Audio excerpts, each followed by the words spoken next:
Well, good evening and welcome to the historic Wayne Theater.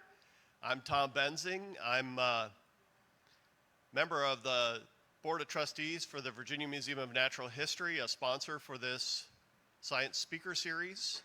And in partnership with the Wayne Theater, we've been delivering these talks monthly. Also want to recognize a couple of other sponsors. Our Center for Cold Waters Restoration in downtown Waynesboro is advocating for development around natural resources in Waynesboro, something we're going to hear a little bit about tonight from our speaker. And also want to recognize our South River Science team that's been active with research on the river for many years. I want to share with you, before I introduce the talk here tonight, go to the next slide, please.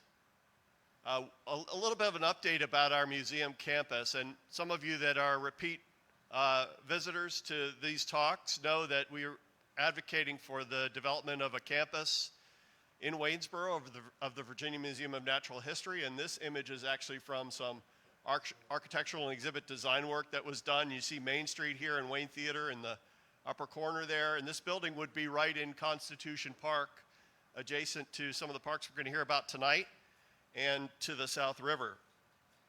The budget for the detailed planning phase, which is our next phase, has passed through both houses of the General Assembly, and we expect that the Governor Northam, will sign in May to make it official that we will have detailed planning money to enter the next phase, which will be 18 months of really working with an architectural firm to design the building as well as the exhibits. Want to thank our local legislators in the General Assembly who have advocated for us and supported the efforts within the Assembly to include this in the budget. I certainly want to recognize the City of Waynesboro and the staff working with the museum collectively, and all of those of you that are in the community, especially those that have written letters of support to our legislators, and I encourage you to continue to advocate for this idea. We're real excited about it. I also want to share with you on the next slide that coming up on Saturday, May 1st, we're having what we call a drive-through show in Waynesboro. We had one of these earlier. It was a big hit.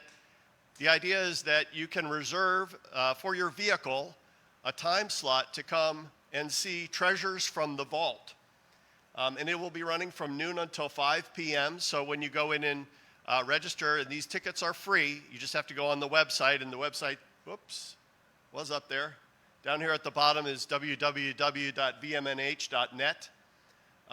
Just make a reservation. That puts you in line for an hour time slot to go and go through the parking lot at different stations and see different exhibits from the vault, different specimens that are in the museum's collection. And the museum's collection is large, some 10 million specimens.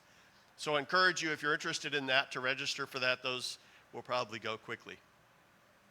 So then tonight I would like to introduce, and this speaker is in our series is the last speaker for the season. Our series has been proposed VMNH Waynesboro Exhibit Experience, and we've actually had a really nice run with each of the curators talking a little bit about their interest areas. So we had geology with Jim Beard. We had 500 million years in the fossil record with Adam Pritchard. We had our mammalogy curator, Nancy Moncrief, and our invertebrate curator, Cal Ivanoff, all speak throughout the season, beginning back in September. And so tonight, Dwayne is our last speaker, and he'll be talking about parks, trails, and events, Waynesboro's next economic engine. And Dwayne is the Waynesboro Parks and Recreation Director. And I'll also mention as he's coming to the stage that we're looking for ideas. So if you have some thoughts about who you would like to come in the coming season, we'd like to gather those ideas from you as you leave tonight. So please join me in welcoming Dwayne to the stage.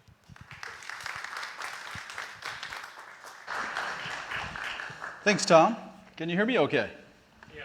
Excellent. Welcome. So glad you made it out on a glorious spring day. I had to mow the grass before I came, so I appreciate you putting the mower away and coming out to the Wayne on a Tuesday night to let me ramble a little bit about some of the things. I joked with a couple of folks that this talk is 27 years in the making. I have been with the city of Waynesboro for 27 years. It is hard to believe. Dr. Partridge shaking his head. I've known Dr. Partridge probably almost all of those 27 years, and it has been a fantastic journey. Turn this on real quick.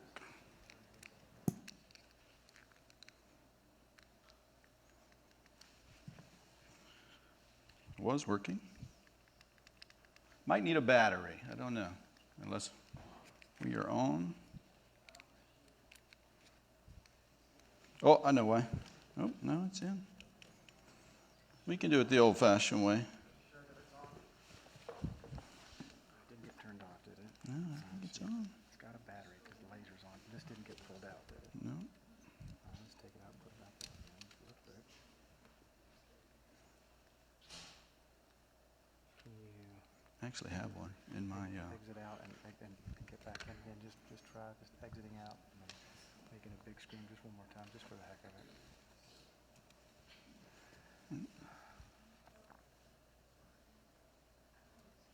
All right, let's try it one more time. Let's see.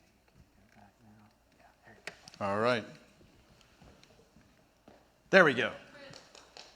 Chris, thank you very much. We did test this last week, believe it or not, and it all worked great. And tonight. But I wanted to share with you just a little bit about our department. We're a very diverse department in the city. We do all of the city's beautifications, our grounds. We do programming in the city, special events. We also do buildings and grounds maintenance, trail building, park building, and we also maintain the cemeteries. And when we used to do child care, I used to say, we take you from birth to death, and we get you all along the way. However, we do not deal with trash or potholes, so any of those complaints you'll have to register with some other city department. But we did a couple years ago do a visioning and mission statement for our department, and I think it really ties into some of the things that, again, we've been working towards for about the last 25 years. So our vision, Waynesboro Parks and Recreation, will expand its high-quality parks, facilities, and programs to connect people to nature and each other. Our parks and programs will provide something for everyone in their community and draw people to Waynesboro from around the region. And I really think that's key to what we're going to talk about tonight. The mission of Waynesboro Parks and Recreation is to provide recreational opportunities and amenities that make Waynesboro a community of choice and a regional destination. So I also added this slide because I was originally given this talk pre-COVID. And when Dr. Benz and I talked and we were like, well, would you like to give it? I'm like, my budget was cut about $400,000 right before, right at the sort of when COVID was hit. And I said, I don't really want to talk about an economic engine coming from my department. But hey, we're back. I think everything is, I'm sort of a glass half full kind of guy. And so I'm excited, the vaccine and people are getting out. And I think people are feeling more comfortable. And what better way, because we certainly found in COVID, people want to be outside. The Greenway was immensely popular before COVID and after COVID. But it really is about Waynesboro's new, what I call the outdoor economic engine. So I have a personal passion for the outdoors. This is my truck. These are my bikes, my wife's bike, our kayaks. This is what my truck looks like a lot of weekends. So I am an avid user of the outdoors all across the state, certainly in our area. I also have a couple of kayaks. My preferred kayak is a fishing kayak. I spend a lot of time in the Virginia waters fishing. And if I'm not fishing, then I'm usually up somewhere. We're hiking all across this area. So I am an avid recreator and an avid user of our outdoors in our area. In fact, it's what drew me to this area 27 years ago when I moved from Virginia Beach. This was a slide I've taken from our comp plan in 2017, location, location, location. All of you live here, hopefully folks that are watching online and in different formats. We really have something special. And I know I'm preaching to the choir because you're supporting the Wayne. You know this is special. It is fantastic what we have here. There's only one location in all of America that's partway between Charlottesville and Stanton and physically linked to Skyline Drive, Shenandoah National Park, the Blue Ridge Parkway, and the Appalachian Trail. And if you don't think that has an economic driver for Waynesboro, then you're probably not paying attention. The 10 most visited parks, national parks in 2019, the Blue Ridge Parkway was second, and not by much. And all of those people, they really are the fuel for the economic engine. Skyline Drive, this was a study back in 2014, 1.26 million visitors in Shenandoah National Park spend an average of $80 million in the communities that nearby. It's 2 miles from where we're sitting. So we participate in what's called the Virginia Outdoors Plan, and this basically is the source of Virginia's outdoor recreational needs across the state. So they send a survey out to about 14,000 folks. They get about 4,000 responses, and it covers everything. This slide's a little hard to read. Covers everything but what's most popular, what people are looking for. And we have participated really in this survey for our region. We basically survey all of our parks and trails, and when we add things, it goes into this massive database.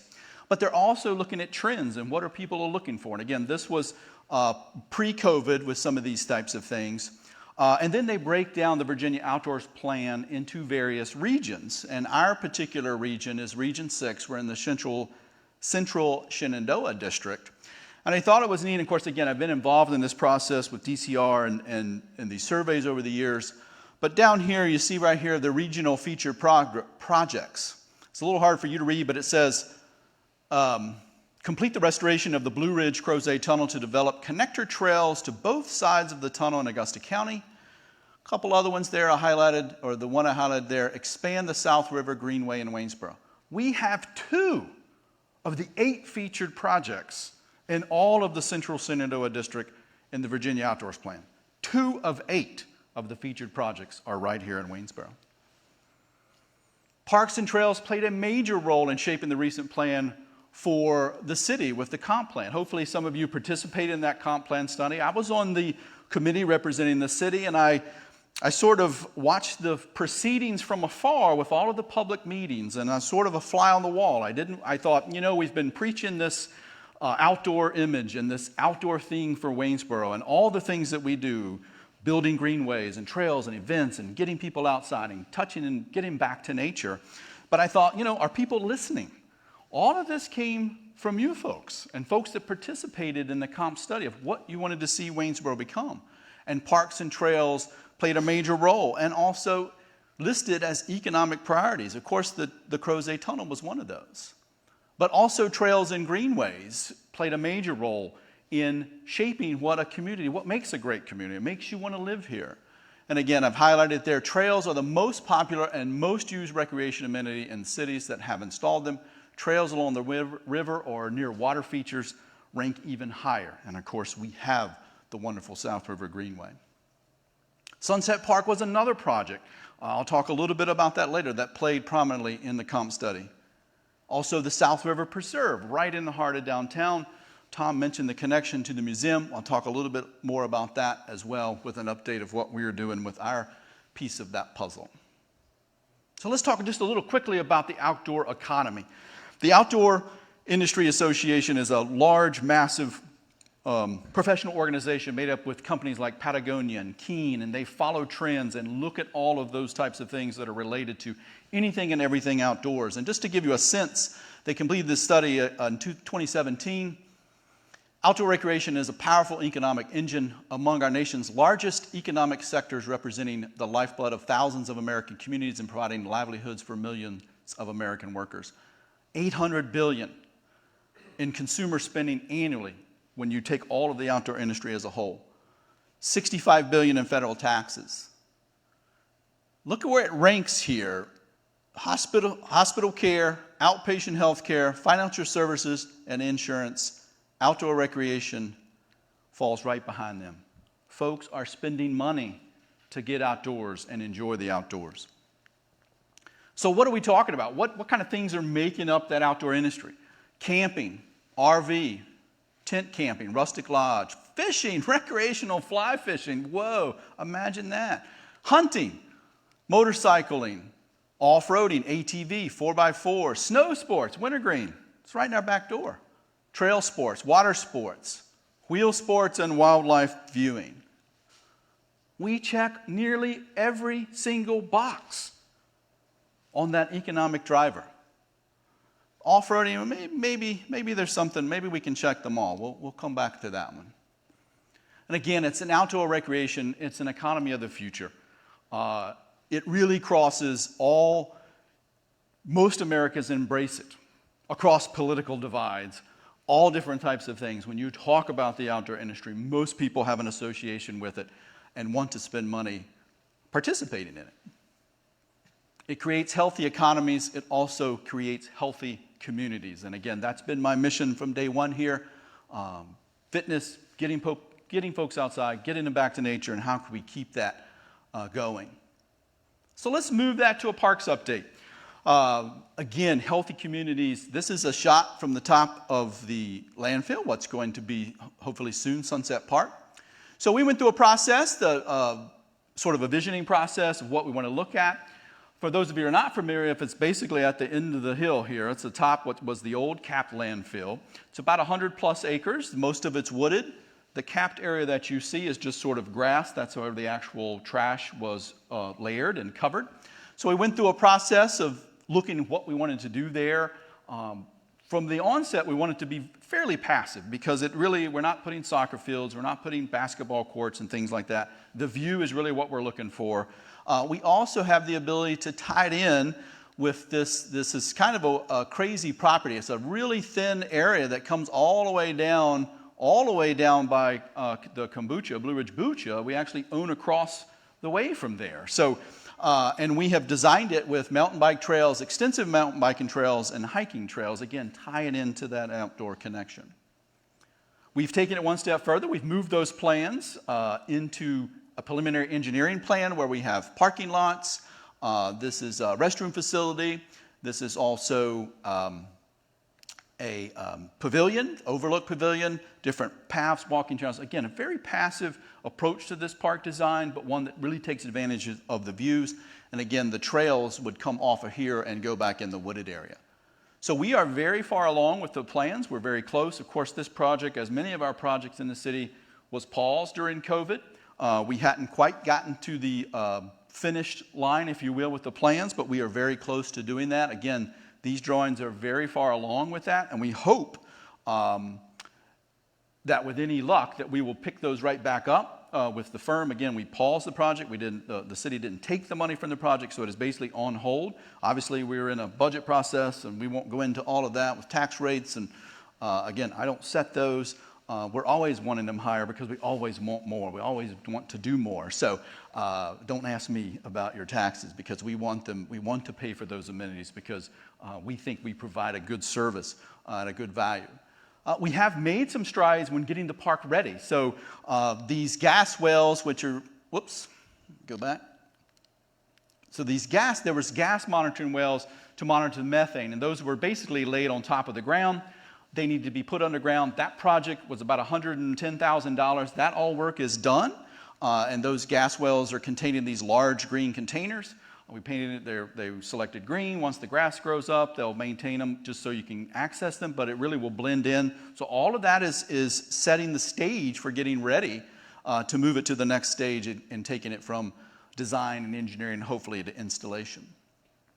But I did want to touch on this because not a lot of folks have seen. We went through a long design process over the last couple of years, and I've been to the area several times, and I was trying to find something that resonated, that said, my background is landscape architecture, and trying to find something that fit, a theme. And every time I was up there, I'd hear the train come, and I was always fascinated. I was like, that's cool. And then one of the folks in our committee said, well, the Iron Cross, you could used to see the Iron Cross where the Chesapeake and Ohio and Norfolk Southern crossed right there. And then just the light bulb went off. I was like, oh, yeah, I kind of forgot about that. And so we are basically taking, we started diving, and I really went too deep into my railroad heritage research, but I did find out that the C&O built the very, very first depot with this design, and that depot is right back here with this sort of design, and I'll show a little bit pictures closer, but it was the very first one in Basic City. It wasn't Waynesboro at the time. As those of you that know, it was Basic City in 1889, and that later became what the C&O referred to as the 1892 standard. And I think it's interesting. So back here, that's Fairfax Hall. That's Sunset Park before it was taken out. And so it just began to fall into place. I thought it was interesting. They designed this depot. This is an old shot when it was, one side said Basic, one side said Waynesboro Union Station. They actually had a small restroom. And I joked when I put this there, and I thought, gosh, they had a restroom at a train station in the 1800s, and I'm still working on one for Basic Park. But I digress, So just a little jab there of why we don't have working toilets at Basic Park. But anyway, so we took and thought, how can we make this modern? How can we take this design with some of the things? And I won't belabor it too much, but basically taking this was the restroom facility, and using some of these elements and recreating them and telling the story of Waynesboro. So again, it really hit home with me. I probably went way down into the weeds with everything, but we're super excited to pull that theme and take a picture, because we tore it down. I say we, it was really the railroads to tear down, but we lost that piece of history. We were the very first in 1889. And it's a shame, but we found another one. In Alderson, West Virginia, they had one as well. Theirs was built after ours, but they restored theirs.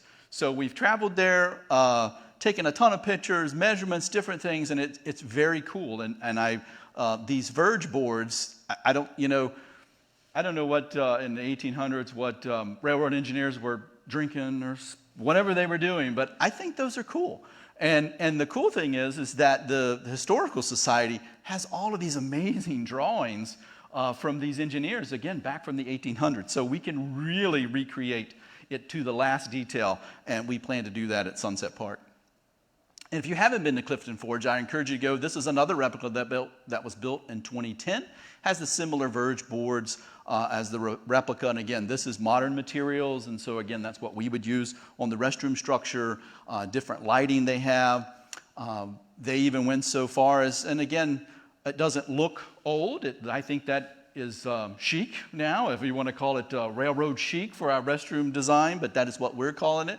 But we'll pick up some of these elements and use those elements in some of the facilities at Sunset Park, and hopefully tell a story and tie the two together. We're super excited about it.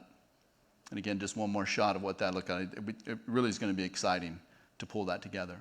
So moving on to the South River Preserve, which many of you may have been familiar with, this project and its connection with what's going on with the Virginia Natural History Museum. This is a large spot right in downtown Waynesboro. Just to quickly orient you, this is Constitution Park. This is sort of the museum site. This is down by the Greenway. And this is the old Invista lot. And so we got that property, both of those properties. This is a better shot of there. There's DuPont in the back. There's the parking lot. And this, of course, many of you may remember this is the athletic fields for when DuPont was here. They had softball and different recreational. A lot of that stuff was taken out. But we got that green space as part before DuPont moved over and sold everything to the Lycra Group. So we have a great opportunity to really transform downtown Waynesboro into a park-like setting as opposed to a 11-acre parking lot. So we went through a long process of meetings, different stakeholder groups, birding groups, paddling group, recreational groups, farmers market, special events, different things like that. We brought a lot of those folks to the table. We took all those ideas. We've been working with our team, Anhold Associates and the Timmons Group. We did separate meetings, smaller meetings on the river, listening to fly fishermen. What things did they do wrong when they did some river modification? What things did they want? Right now we have 1 access. They want 15 access. We might get 7 access points to the river. So we listened and tried to come up with a master plan that really solved and helped a lot of these different groups that were actively using the river. And I really thought this, again, I have a landscape architect background, and the design morphology I thought the team really hit on. And it basically came to this idea of what pools and riffles. And they created their design was based on mimicking the natural ebb and flow of the South River with these pools and the way a river runs through a city. And that's how the whole design process was started, and then they built on that design morphology, and I thought they did a fantastic job pulling it off. So this is the full build-out, full master plan. Many of you may have seen this. Some of this is on our website. And it is a ambitious plan, and we knew that when we went into it. One of the charges I have for the team is that there's been lots of plans that have taken place. Many of you have been here for several years, various iterations of different things that's happened in Waynesboro and downtown. And I said, we really need to be looking 25 years down the road. We're not going to be to do all of this at once, but how do we create a roadmap? I'm a big, kind of an efficient guy, and I don't like to, I tell my guys at work, I said, you need to lift it once and put it where it's going. If you're lifting it twice, we've wasted time. He says, you don't need to move it twice. Let's figure out where we're going to put it. Let's move it once. And so when we talked about this design process, I said, so how do we look into the future? How do we say, what can we build upon? Because again, this is an ambitious plan, but I think we really did a good job, or the team, the whole team, and all the folks that were involved in the public meetings really put together a far-reaching plan. Now, and as many of you know, we're in the floodplain, and so one of the things that brought us back to earth a little bit was once we started looking into the floodplain issues, we could not have any net rise. Well, we've done a little bit of work in the floodplain, and of course, we're familiar with buildings and different things like that. But one of the things that happened through our analysis was trees, mature trees, have a negative impact on the floodplain. I know it's crazy, but the best way I can describe it, because I've had to describe it to many people. So if you take a glass of water and you begin putting pencils in the glass of water, eventually, as you put 15, 20 pencils, what's going to happen to the water? It's going to overflow. So the only way to keep that from happening is get a taller glass of water so that you couldn't put more pencils or more trees. And so really what came to light after a lot of this process, because we all wanted it green. We all wanted to transform a giant piece of asphalt into a forest. But we simply can't do that with the money we have, because we would have to excavate. Again, we would have to make a taller glass to put more pencils in it. And so we had to strike a balance. And so that balance is what we are calling phase one. We have about $2.4 million with the NERDA settlement to spend in this park, and we have just right around $2 million for construction and installation. And so we had to make choices of how to sort of balance that. Again, we really wanted full tree cover, but it simply cannot happen with the amount of funds we have, because of the amount of excavation, which is expensive, that we would have to do on the site. But we do have some elements. So some of this, again, this asphalt will have to remain for the first phase. We have this is the bridges, this is Broad Street, this is Main Street, this is a little footprint of the museum right here. I'll talk a little bit about the connections there. We had to take things out of the plan that we simply could not do, in the very first phase. This area up here is where used to be the baseball fields and that type of things, but it is fairly, it's grass, there's trees now. So we said, maybe we don't spend a lot of money in that area. We also wanted event space. We also wanted what we call angler access. How do you get places? And it's a little hard to see at this scale until you dive down and take a little bit closer look. But one of the things we kept hearing was that river experience. And those folks that, if you walk the Greenway through that parking lot now, it's kind of sterile. And in fact, it's kind of not really that nice to walk through that stretch of the Greenway that goes right along the Invista parking lot. So we pulled that trail back. We basically carve in this large swath that we will put green space in. We will put trees in and create different spaces, and trying to get folks not only to the river and add a different element that's certainly not there now. We still will have a major bird focus on what we call early successional plantings, with planting small trees, shrubs, and things that will grow, attract a variety of birds over time. We had an excellent Dr. Dan from William & Mary, who gave a talk here, I think as part of one of the science talks, did a fantastic presentation on the mercury. He was on our design team, and he was a wealth of information of how to do this properly and how to attract those songbirds to the area, because again, that was a damaged resource that the money was given to fix. We didn't forget the river. We left a lot of the different things in the river these improvements to some of these river structures that were there, various rock boulders and different things for fish habitat. We again listened to the folks at the South River Fly Shop, listened to fly fishermen of what they wanted. We listened to paddlers as well. People wanted also to get to the river. That is one of the great things about the section that's downtown now. Folks can get out and actually walk to the river. You really can't do that in that stretch of the parking lot. So this idea of creating a river theater actually solved two things. It allowed us to excavate some material so that we could add more trees in the landscape, but also allow a chance for folks to get down to experience the water. And it really sets itself up well for that, and we're super excited to be able to get people down to the water. There are lots of different things that we're excited about. One in particular, we have a strong arts community here, and all of you know that. And of course, we have a mural that overlooks this park. I'm so excited to add sculpture, educational sculpture that once were built out. And how do we tell a story? How do we tell a story about a migrating bird with potentially some type of sculpture situation? So lots and lots of opportunities to really pull some cool things together for educational things, because it's going to be transformative. So speaking of the museum, this is again the Arch Avenue lot. This was back when the bridge was being constructed over Main Street. So I went to a meeting several years ago, and I was putting together a couple of slides and came up with the term, a museum with walls and a park with purpose. And it really kind of stuck with me. It stuck with some of the folks on their design team, because I really think that is where we want to be with the museum. It's my vision that folks leave the museum and they don't know that they've walked into the park because of their experience that they're going to have in that park. And I think the same goes, folks that come up from, say, the Greenway, walking up through to get to the back of the Natural History Museum, that they won't know that they're in a museum because they're blended together and blurring those edges. Tons of opportunity for classrooms, indigenous plantings, pollinator gardens, outdoor spaces.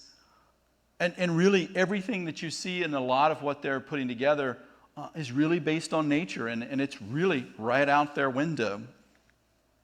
And of course, y'all have seen these wonderful images and the design that they have come up with, really focusing their attention on the mountains and the river and the educational opportunities that they're trying to drive home with the museum. Again, blurring that edge between where you're leaving Constitution Park and entering the museum, so that it just feels like an extension of the museum or an extension of the park. We really love that concept. We've worked with them. We had several meetings along their process and with our team. And so we're super excited about how to connect those together. Just a couple more images. Again, super excited at how that looks. And then this sort of view overlooking Constitution Park and looking beyond into the mountains. I did think it was interesting. Some of you may not have been here this long, but this is what Constitution Park used to look like before the Greenway came. There was this massive gabion wall with one set of steps. There was rocks piled in here. Not very inviting. You didn't really go down there to the river unless it was at Riverfest to catch a canoe ride. That was about the only time you were down there. Of course, fishermen were doing it, but they kind of liked the privacy. So this was not too long ago as we began to build out the Greenway, which just has transformed into a phenomenal space in downtown Waynesboro. We have the Groovin' on the Greenway series, and we are back post-COVID. We will be launching that series again in May, so stay tuned for that. We will have it socially distanced and all of those good things, but we are excited to have music back in downtown Waynesboro starting in May. Please come out and see us. And speaking of events are also core to what we've been doing in the city of Waynesboro for the last, really more than my time here, but really cranked up in lots of different events in the last 10 to 15 years. And we know that those events can be drivers. Now, we are all well known for extravaganza, those of you who have lived here forever. We took a break during COVID, and we're probably going to take a break again. We just can't quite figure out how to put 5,000 people in Ridgeview and space them out 6 foot apart is just not going to happen. So we are planning, however, some type of really, really cool fireworks display. And so I will leave it at that and just stay tuned. We have more coming on that. But we also do other things. We have small events that are sort of community-centric. We've had a Rosenwald block party celebrating where I work in our community, and it's a fantastic event. We've had Pet Palooza, folks that go out to Corner Springs. It is the quintessential dog park. Folks love Corner Springs with their dogs, and we love having Pet Palooza to celebrate all things animals. It is a great event. Again, we will be bringing that back as well. But as far as an event that draws folks here, again, drawing people to Waynesboro from around the region. This was our mud run. This was not a shot. We did do the mud run this past year. We did it COVID friendly. We had small waves of 25 runners running the course. It wasn't near as big as it has been in the past. But just look at some of the demographics. We had in 2019 over 500 runners. About 55% of those are male, 45% female. About 270 from the Stanton, Augusta, Waynesboro area. 225, over half, almost half of those were from outside of this area. And then 21 of those were from out of state. And it really is a fun event. People don't do this event without a smile on their face. It's not, we don't try to make it overly challenged. We don't shock you. We're one of the few mud runs that happens in the winter. We do want to challenge you in February instead of doing it in the summertime. But it is a fantastic event. It was so popular, we kept hearing it from moms and dads who said, well, when are you going to do a kids' mud run? And we said, well, that's a lot of kids, and I don't know what, We said, hey, let's do a kids' mud run. So after 3 years, I think the third year, we had almost 600 kids. That's a lot of kids, I'm just going to tell you. But it was a fantastic event. They truly, it just was amazing. Again, probably not a regional draw. Folks aren't coming from 2 states away to come to the Kids Mud Run, but we like to offer a lot of different things. But I found this slide and I thought, this really summed up a race life. You've got this girl, it's just sheer joy. She's excited. I think this guy's got determination. She's bored. I don't know that she really wants to be there. He's confused about the course, and I think she's just nervous.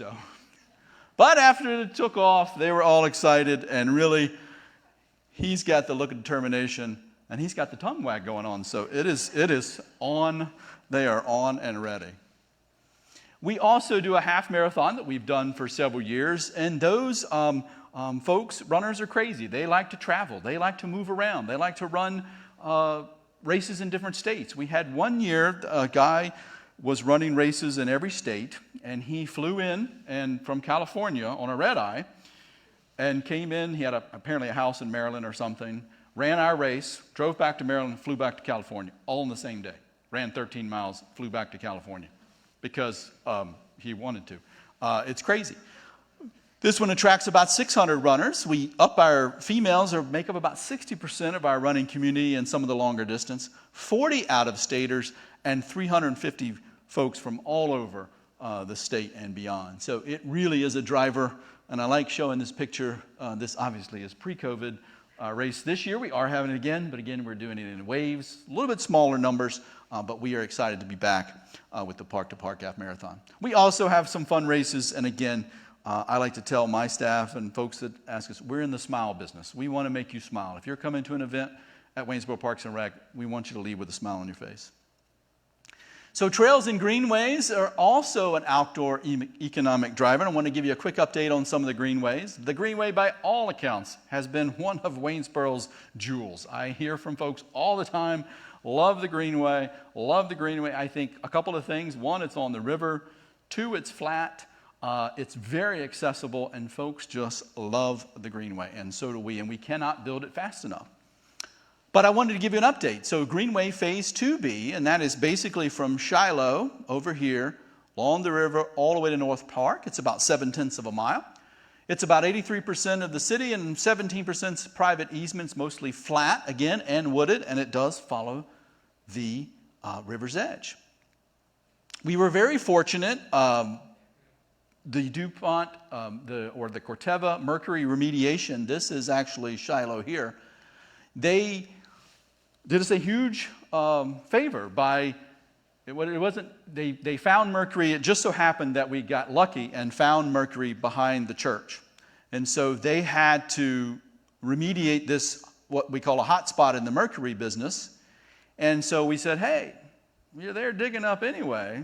Why don't you throw us a trail in there? And so we have it. And so we have a trail, and you may have seen it if you've been on the Greenway. It goes in and behind Shiloh. It is going to be absolutely spectacular. You overlook the water. It's very, very cool. So the plans for Phase 2B are at VDOT. They are being reviewed at VDOT.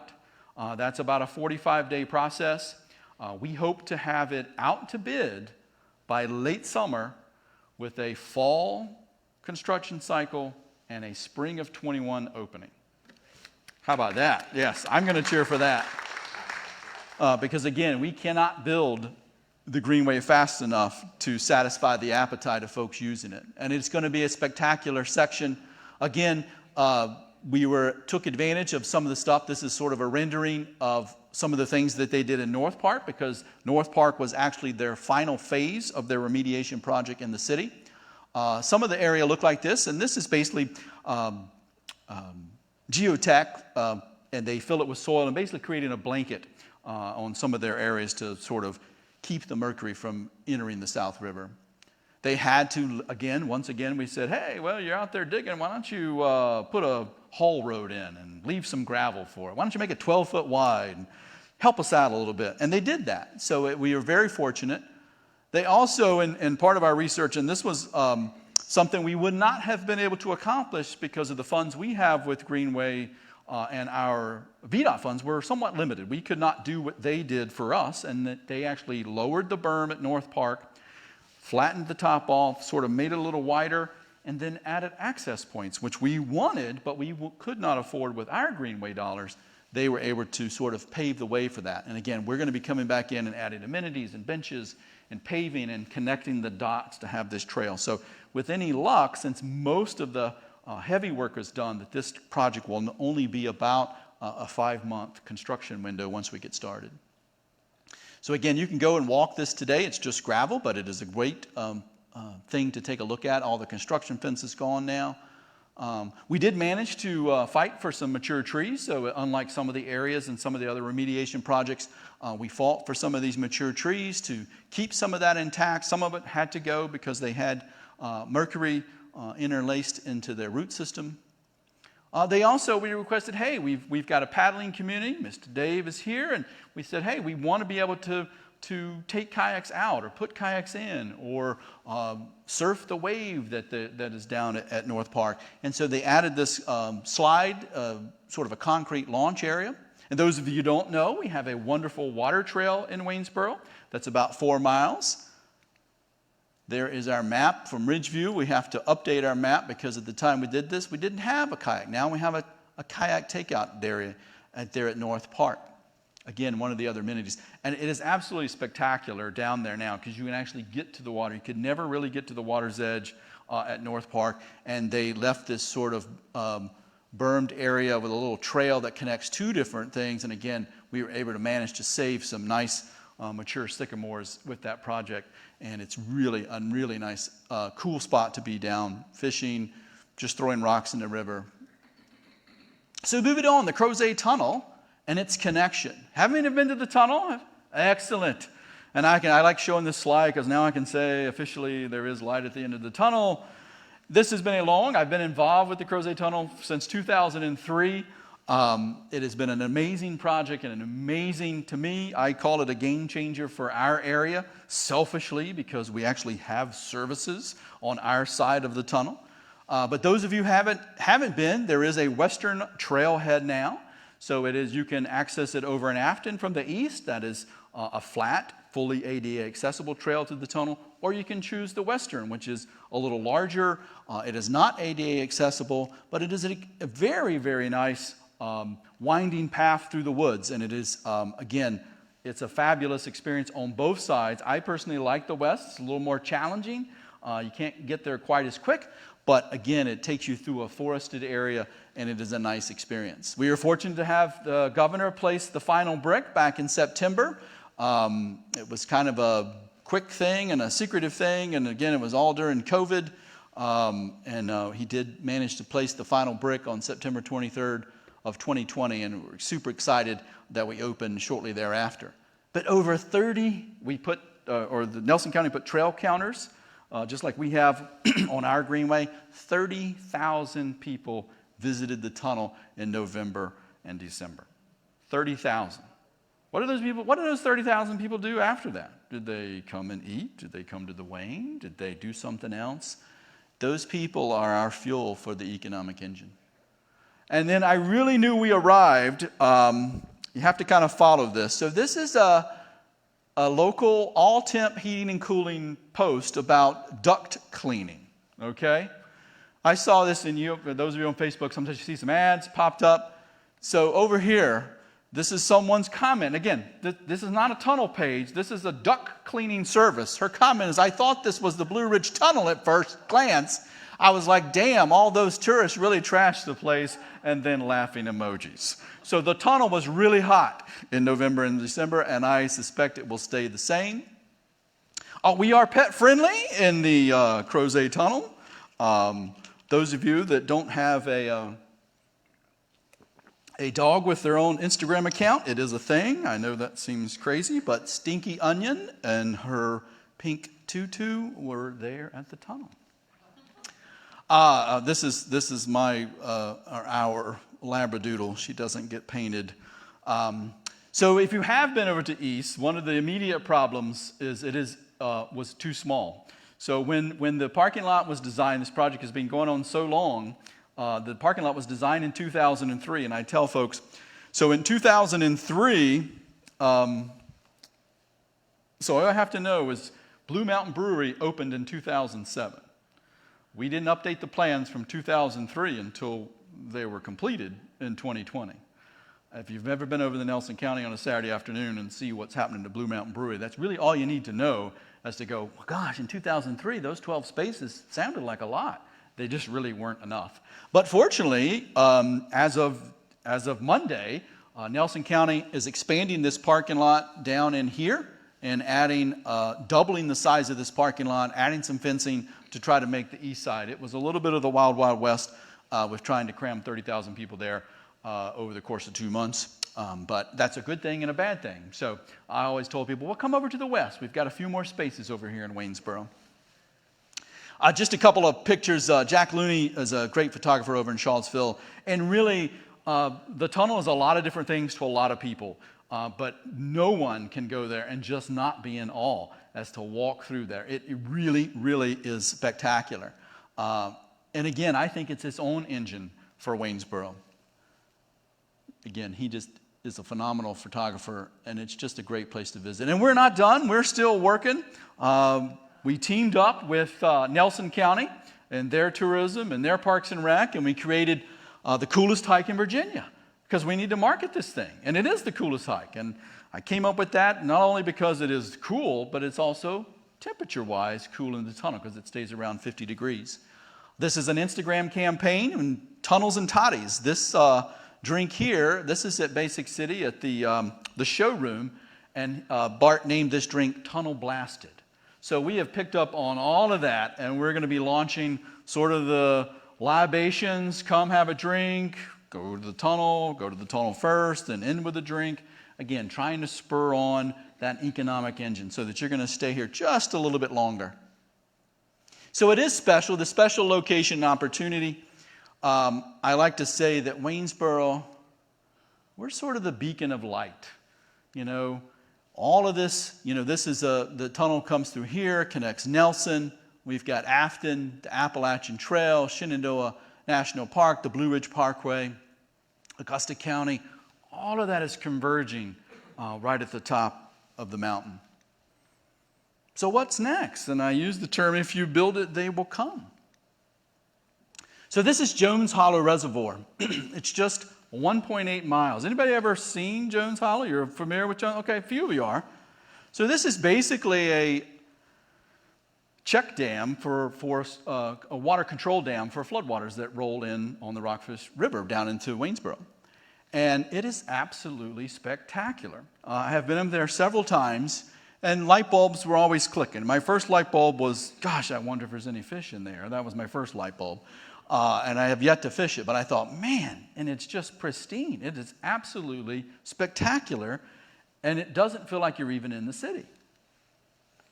And so I'm calling it Waynesboro's next outdoor playground. It is really a spectacular. So let's take a look at a map here and put some things in perspective so you can kind of bear with me. So this is the Jones Hollow. That picture was taken looking right back here.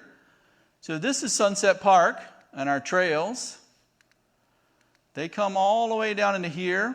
The tunnel is over here. My clicker is wearing out. So let me take you a little bit closer.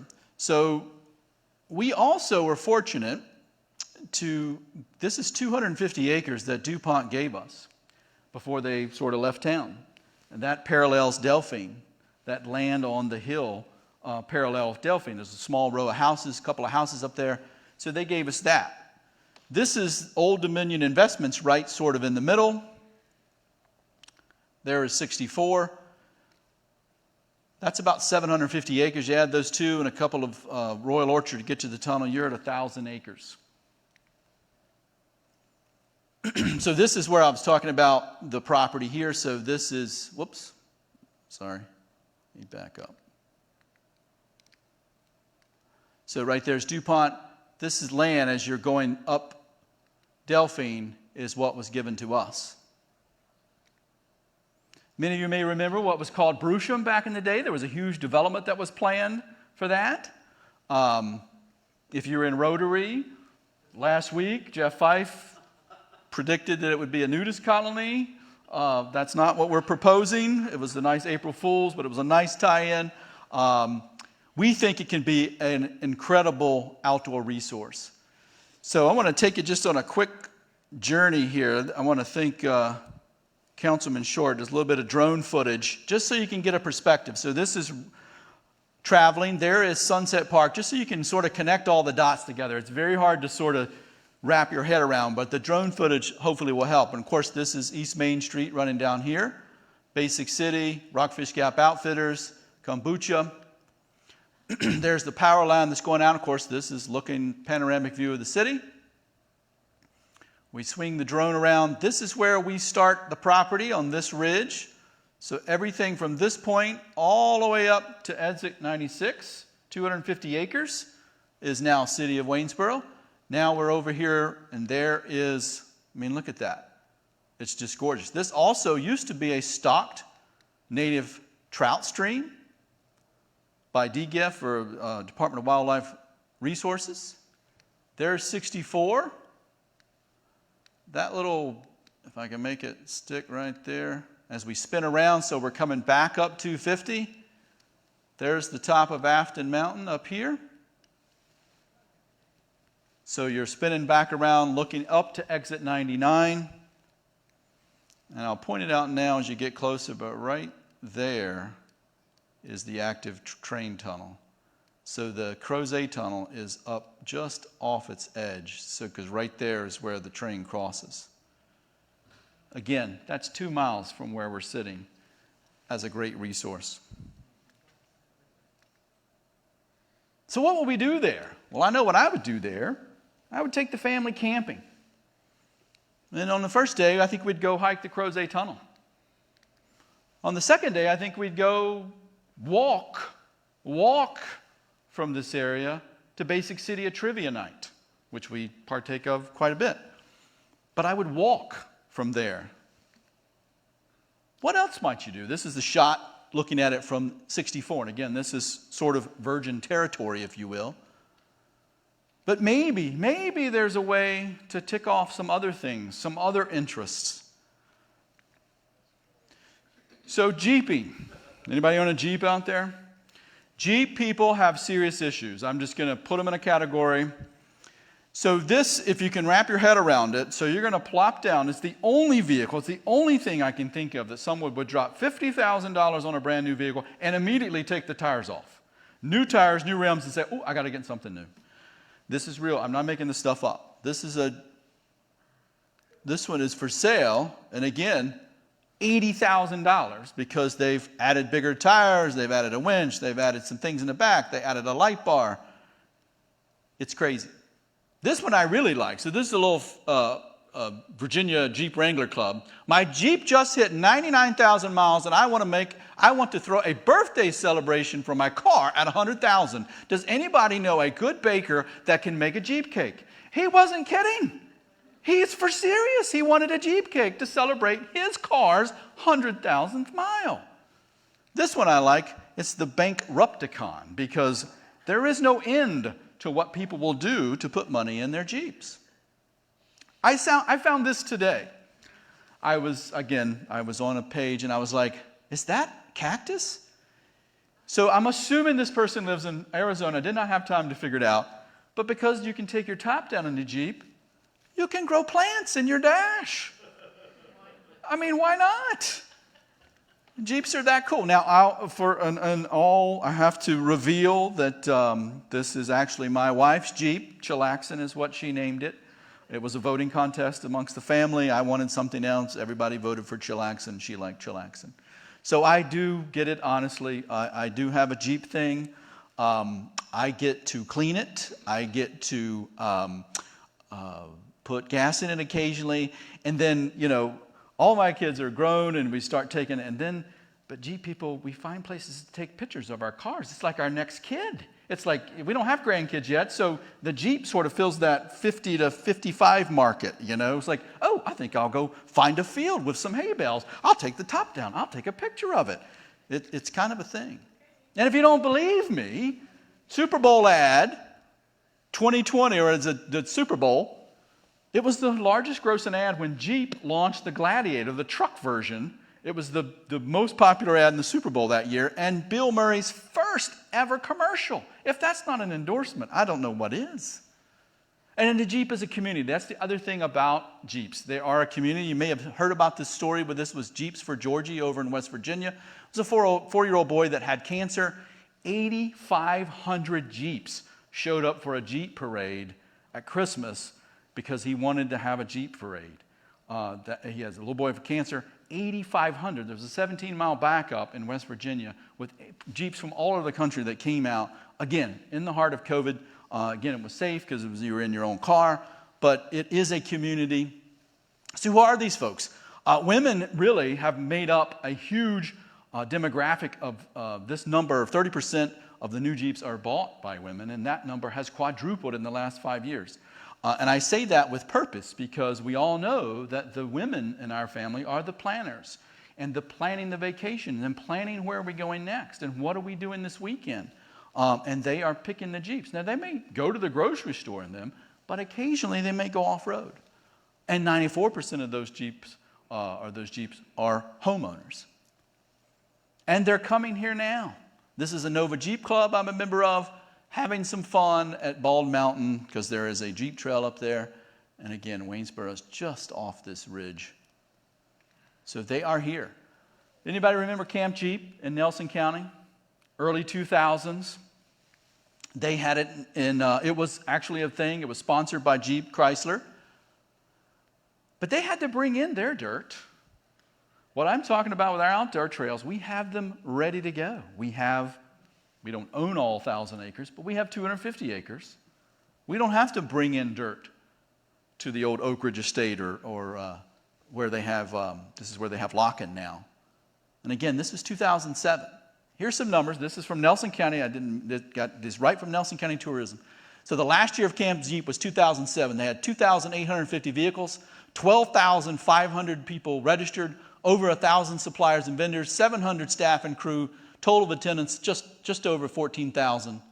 They used some rough numbers. They needed about 7,000 rooms, $90 a night in 2007. That's pretty cheap hotel room.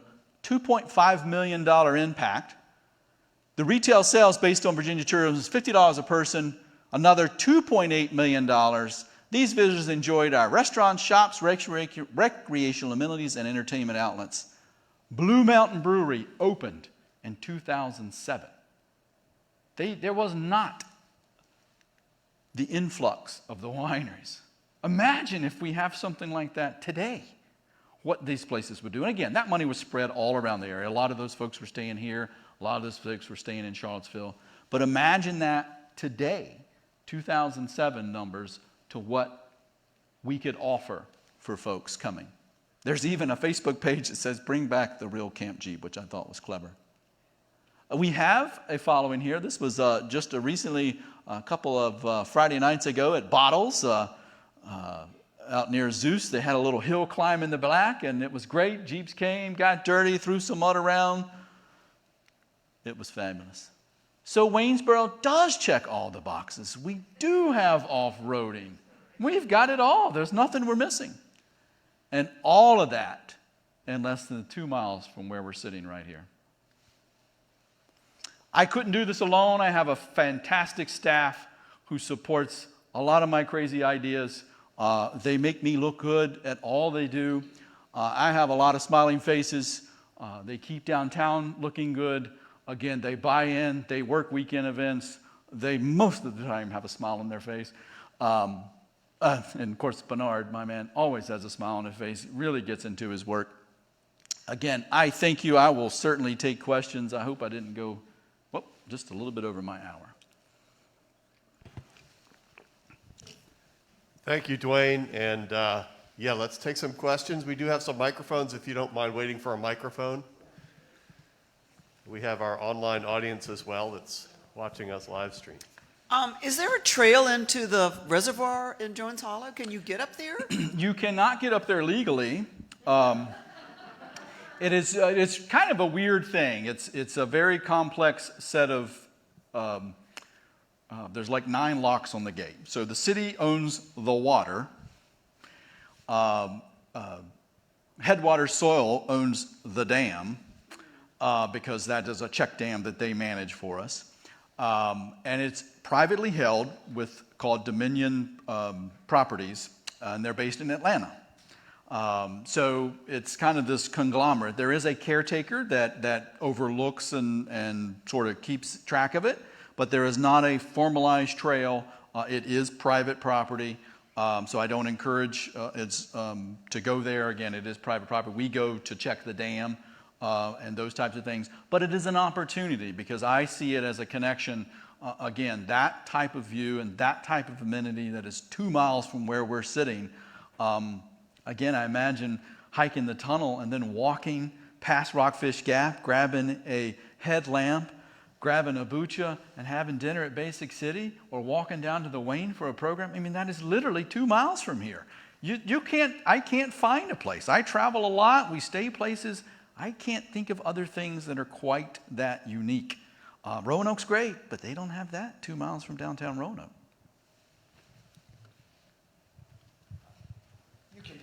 I can hear you, Dave. You'll be pleased to hear, we came out of the river on Sunday around 1 o'clock down at Basic Park. Ran into a couple from Asheville who are ditching Asheville and looking at our beautiful city here as their next possible home. Excellent, So excellent. I knew you'd enjoy that one. I do enjoy that. Hi, is Sunset Park open and available now? I know you're working for future projects, but can I go up there now? It is, it's technically part of a capped landfill, so it is not technically open. We have taken some steps to make it safer, again, the gas wells and things like that, so it is not technically open. It is off of Winchester Avenue. Folks do from time to time drive up, take a look, come back. We're hopeful. Again, the plans are at about 80%. We need the final 20% to push it on through.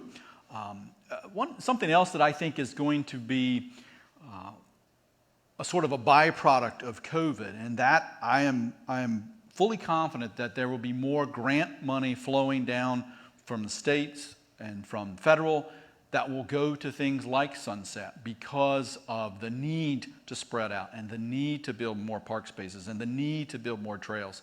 Not that anything against soccer or any of those types of sports, but in this sort of fear of COVID and other things that may be coming, spaces and spreading out, I think, are going to rank highly on grant applications. We are actively pursuing a lot of different avenues, and have participated all through COVID in a lot of different federal and state grant sort of streams, looking at both that sort of outdoor playground, but also Sunset Park. Hopefully, it is currently ranked third in the cities behind employee wages.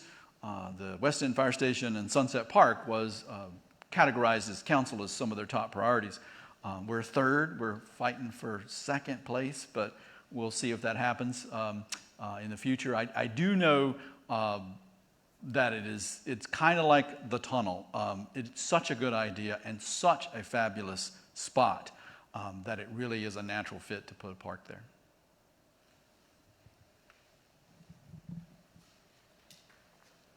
The owners of Old Dominion, do you have a sense of the fair market value of that 750 acres, and if they have any interest whatsoever in moving those acreage, or are they like our friend from Charlottesville on top of the mountain that seems to just want to leave rubbish on the top of our beautiful mountain there?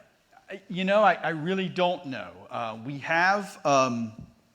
are planning to apply for a planning grant for that very purpose, to sort of figure out, to try to put some pieces together, whether they be jeep trails, hiking trails, gauge their interest and sort of find it, because they're really, there's kind of an enigma. I've looked up their office on Google Earth. I've gone down to the street level, panned over, and there's 9 attorney offices. I don't know which one it is. It's a shell, it's a shell. They put it in different names and different things. They pay their taxes. I don't think they really have any plans, but I'm not sure. I do know that they made a call a couple of years ago. Unfortunately, they didn't call my office. They called another city office, and I don't know. We sort of let the fish get off the hook. But anyway, hopefully with that planning grant, we will begin to put some pieces together. Again, this is sort of a vision, but I think it's a vision that hits home. I think it resonates. I think it adds economic value to Waynesboro, and I think we can begin to start to find and make some inroads and figure out exactly what they're looking at and some of the other players in the area, because there's more land there than just what they own. There was a question up front. Is the museum going to have like an outdoor part, or maybe for butterflies or birds or something like that to go? I think so, and I'll defer to Tom. He's certainly more deep into their projects than I am. But Yeah, we're going to have green roof space as well. So in addition to what's inside the building, you'll be able to walk out onto some of the roof space, and we anticipate having butterfly gardens and pollinator gardens right there on the roof. And then, as Dwayne has said, we've been very collaborative. I think it's a synergistic project that we've got going on between the museum and the park, and making it a museum without walls and a park with purpose. So I think, we're thinking about, a seamless experience between indoors and outdoors. Right. And we as a project, and again, I talked about the South River Preserve, and again, that's the area between the bridges. There's trees, it's green, the things are happening. But we specifically said, the museum is on a track, and so are we. So instead of us saying, okay, well, we'll go and do this, and again, I don't like picking up boxes but one. So we're going to work with them as we move into that section and figure out how to make it all it can be, but work with them, because again, they're getting ready to moving to the next phase. We'll have hopefully broken ground and moved into the construction phase of the South River Preserve. And again, I didn't give you a quick update on that. So we are in conversations with the NERDA trustees now. Everything sort of has to go to them at these little steps of the way. We've created an estimate for the project around the $2 million mark, and we actually have a meeting hopefully next month just to sort of bring all of that together, get their final blessing on the project, and they're going to move quickly to final phases, and then hopefully be moving dirt in 2021 downtown. So it's an exciting project. There's lots of moving parts. And again, we hope to be doing that, actually moving dirt in 2021, which is really not that far off. Any river updates? The water is still flowing north. We had a great cleanup, that was just a couple weeks ago. Another one coming up the 24th. The trout folks and filled my trailer full of bags. And thank you to those folks and Dave and the folks that are on the water helping pick up trash along there. So, did you have something specific, Dave? I didn't want to dismiss your river comment. With regard to the state possibility side of things, Oh, yeah, that happened. I'm sorry. I know what you're referring to. Yes, I'm sorry. We, thanks to Dave and his team, the official vote is coming soon, but the South River will be a scenic river designation in the state, and it is a great asset. Yes, that is worthy of applause. It was not easy to obtain. It's been on a bucket list of mine for a while, but thanks to Dave. It's a kind of a rigorous process. We had to be scored on the, and thanks to Dave and Phil and some of the other folks that were from the area, sort of nudging the judges and saying, hey, we've got these, and these. These are all amenities. And so, yes, it is all the way through. It's been approved in the House, the Senate, and it is basically waiting for the governor's signature to be officially stamped. But we will have one of the next scenic river designations right here on the South River. So, yeah. Yeah, that's really exciting. It's in the same budget cycle that we are with the museum, so we're just waiting for the governor's signature. I got a text from Joe that there was some sort of an announcement about the governor signing the budget, but I don't know if that's confirmed yet. So it may be imminent, like within the next week or so. We'll find out. Yeah. I did have one online question that came in. So we do have an audience online, and somebody asked about the greenways, and in particular the phase that you're talking about from Constitution Park down to North Park. Mm-hmm. Are there any issues with flooding there? Will that be in the flood plain, be regularly flooded? Will there be potential for damage, that kind of thing? Well, technically, the way it's sort of designed, we are sort of out, it may be in the flood plain, I'll use that term loosely, the 100-year flood plain.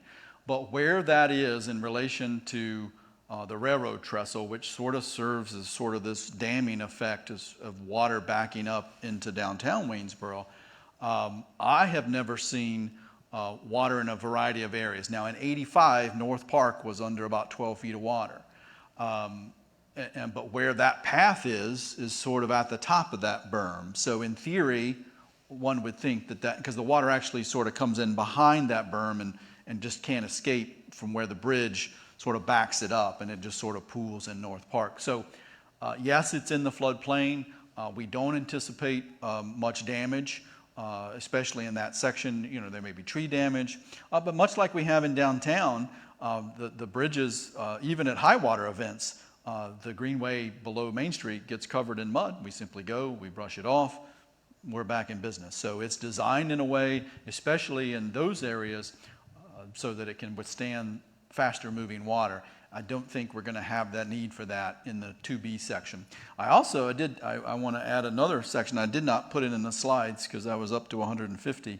But we also just received the next phase, what we're calling phase 4, and that's from North Park to connect it around the river to Basic Park. And so we received $400,000 in our next round of TAP funds. Now, it's $400,000 is for property acquisition and design. We are applying here in another couple of months for the next phase for the installation. Now, the reason they split it in half is because we hadn't quite gotten 2B started yet. And so they said, well, they don't like to see projects lingering. And again, a lot of that was out of our control, trying to wait for DuPont to build some of the sections and all of that. But so they gave us half of the money, but it is highly likely they will simply give us the next phase in the next round, because by that time we'll have started having engineers and architects online and under contract by the time we apply and receive the next round of funding. So that's another exciting opportunity. And again, that adds about another mile from North Park, crossing the 2nd Street Bridge, and then you'll dive down and head on to Basic Park, and then I'm going to retire. No, I'm just. Is there clear access? Can you use the mic, please, so our people online can hear? Does the city have the easement and or ownership, I guess, from Shiloh down to North Park? Yes, that is actually what we have been working on for the last year. So we have all of the easements, all of the property owners, all of that is all done. And so that was the phase that took almost a year to get through that phase. And of course, we were sort of in a pause area because they were working behind the church, and we were trying to let DuPont Corteva stay ahead of us with their remediation because they were helping build part of the trail, so to speak. And so we were sort of extending that out. All of that we have passed our right-of-way phase, and so the plans, and all those plans are sitting at VDOT, so they're not like in some of the planning stages. There's a rolled-up 24 by 36 drawing sitting on an engineer's desk. If you're out there, please pick it up and look at it. Looking for review from VDOT so that we can then move on. So once they review that, they check a box, and it says, hey, you're okay to go out to bid. And as soon as we go out to bid, I mean, it has to be on the street for 30 days and get contractors, but unfortunately, we're going to miss that sort of summer construction window, but we're hopeful that if we can get it out by summer, fall, we can pave all the way into December. So we're hopeful, again, most of it is built. We may be able to get moving and get a considerable portion done in the fall this year. It's aggressive, but again, it's all rolled up and ready to go. All right, well, please join me in thanking Dwayne again for speaking with us tonight. And I'm sure he'd be welcome to stick around for a little bit and answer questions one-on-one if you do Absolutely. have some. And just a reminder, if you have ideas for this speaker series for the coming season, we're still looking for ideas, and we'd like to run this again starting in September. So thank you for coming out tonight, and thank you for your interest and support of this series.